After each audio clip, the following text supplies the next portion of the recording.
ولا تبالي هموم مستطيرات ثقال تهاجمنا المفاتن كل حين وتهلكنا مسائلها العظام وغرقى نحن في لجج.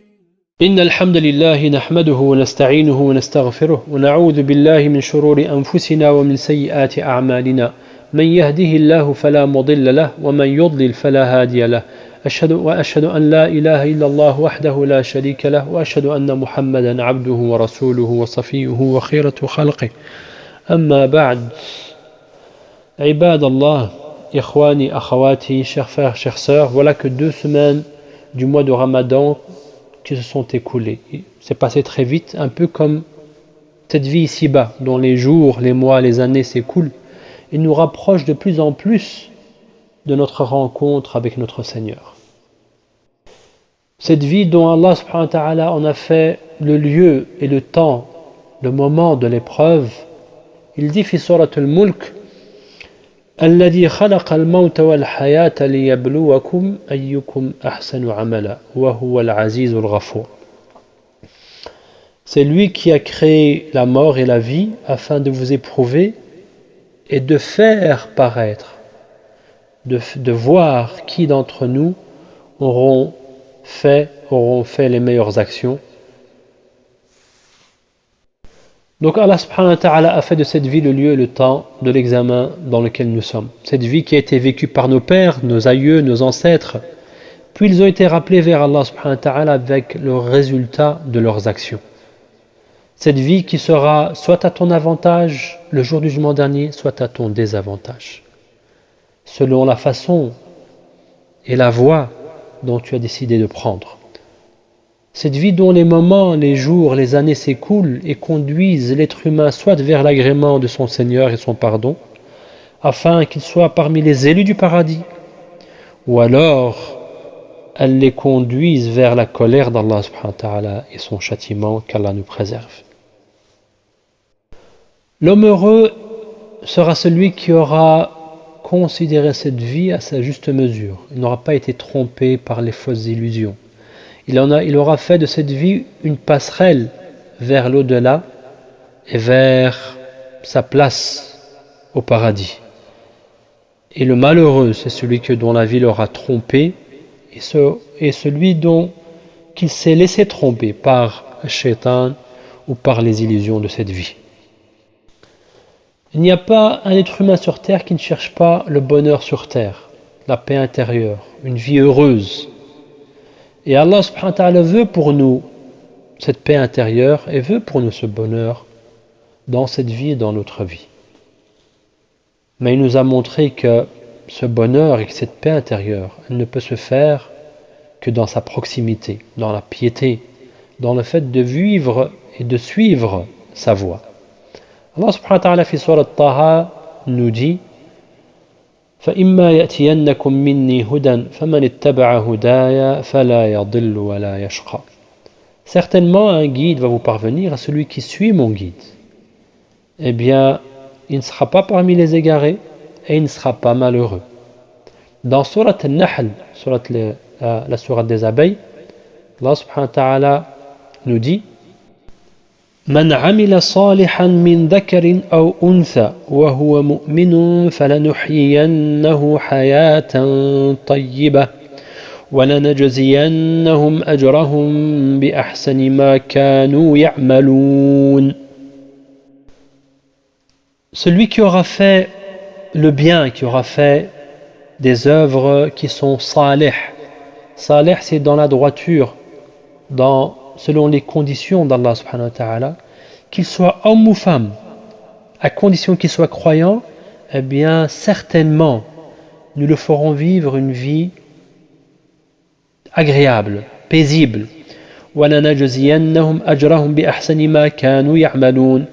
Et dans l'autre vie, nous leur donnerons leur récompense avec les meilleurs de ce qu'ils ont œuvré, de ce qu'ils ont fait dans cette vie. Chers frères, chères sœurs, Karim, Karima, le bonheur, la sérénité, la paix de nos âmes, ils sont entre les mains d'Allah subhanahu wa ta'ala. Et il nous a orientés, il nous a guidés, il nous a dit que ces bienfaits se trouvent dans sa proximité et dans la piété. Il est triste de voir que le chemin de la vie chez beaucoup de gens et chez beaucoup de musulmans est complètement coupé du chemin de l'après-vie. Alors que ce n'est qu'un seul chemin, le début ici-bas et la fin dans l'au-delà. Le Coran a beaucoup insisté sur le jour du jugement dernier en présentant et nous informant de scènes vivantes qui vont se dérouler ce jour-là.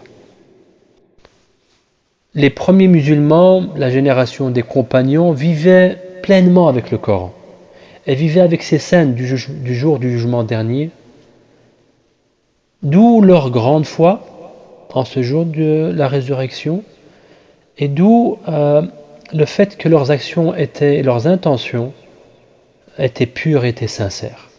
Allah subhanahu wa ta'ala nous donne un exemple de ces personnes qui vivent le jour du jugement dernier comme s'ils y étaient déjà.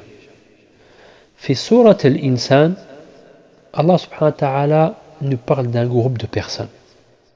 D'un groupe de personnes dont il veut que tu fasses partie en suivant leur exemple. Il nous dit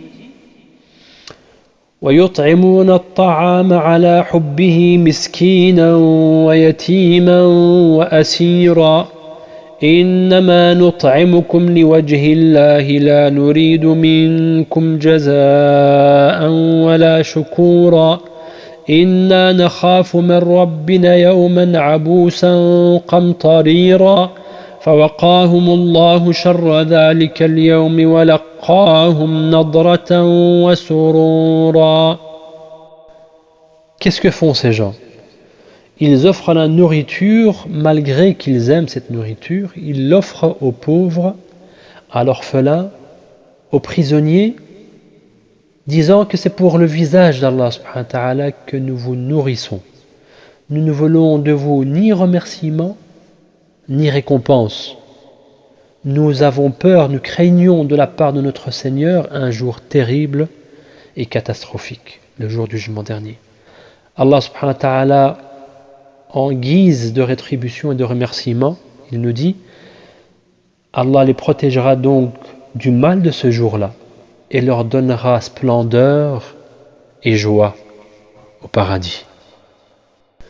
Chers frères, chères sœurs, sache que la vie ici-bas est le champ que tu dois semer. Et ta récolte, la récolte de ce champ, se fera dans l'au-delà. Elle sera à la mesure de ton travail, à la mesure de ton labeur. Au plus tu fais des efforts, au plus tu as la garantie d'avoir une belle récompense. La vie ici-bas est comme une sorte de championnat où l'on doit faire une course et on est concurrent l'un de l'autre, mais dans l'œuvre du bien, afin de gagner l'agrément de notre Seigneur et de gagner notre place au paradis bi'idhnillahi tabaraka wa ta'ala. Allah subhanahu wa ta'ala nous appelle dans le Coran à participer à cette course, vers sa récompense, vers son pardon et vers son paradis. Un paradis qui n'a pas la taille de la terre, mais la taille des 7 cieux et de la terre, comme il est mentionné dans le Coran.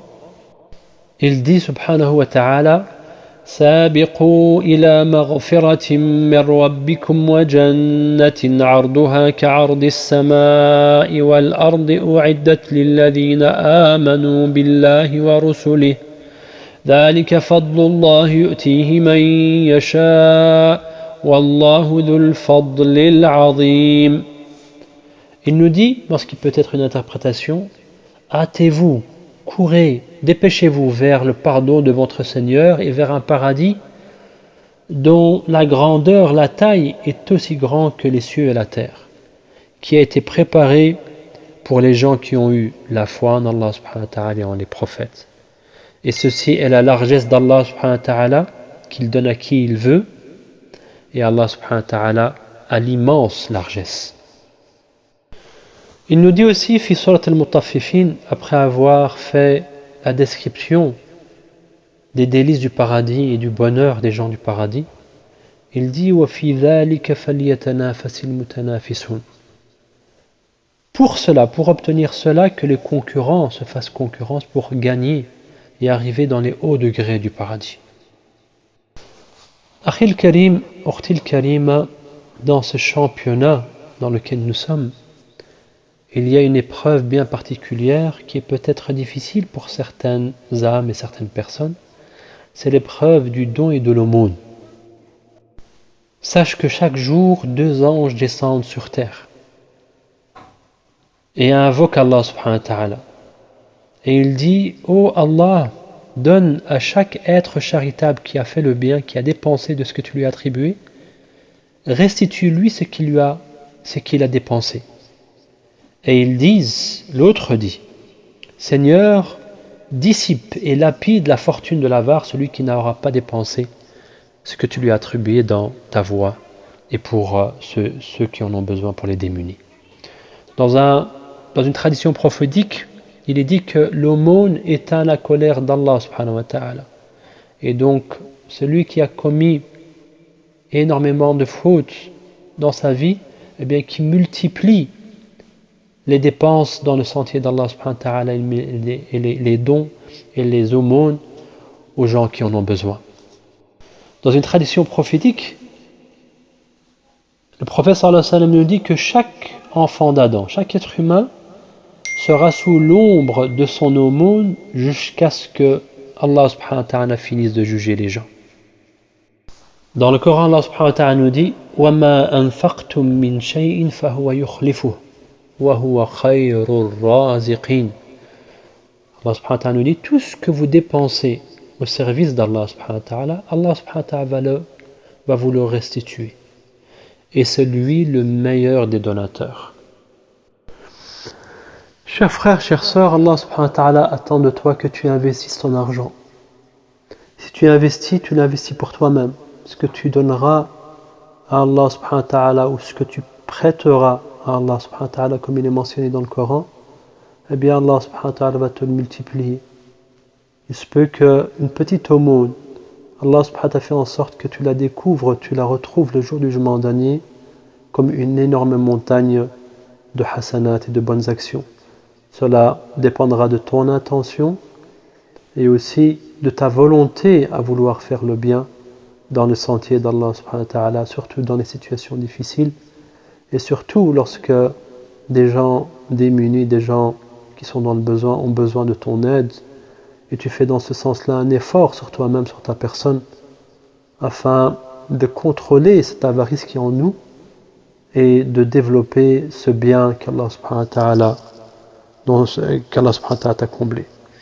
أقول قولي هذا وأستغفر الله لي ولكم هذا والله تعالى أعلم وصلى الله سيدنا محمد وعلى آله وصحبه وسلم ربنا ظلمنا أنفسنا وإن لم تغفر لنا وترحمنا لنكونن من الخاسرين ربنا آت نفوسنا تقواها زكها أنت خير من زكاها أنت وليها ومولاها ربنا تقبل منا صلاتنا وصيامنا وصدقاتنا وقيامنا اللهم اجعلنا ممن اعتقت رقابنا من النار يا ربي اللهم اعتق رقابنا من النار اللهم اعتق رقابنا من النار اللهم اجعلنا ممن تقبلت منه يا رب العالمين وصلى الله على سيدنا محمد وعلى آله وصحبه وسلم وجزاكم الله خير أخوكم كريم الغرباوي votre frère Karim Al-Ghariawi et n'hésitez pas à partager barakallahu fikum.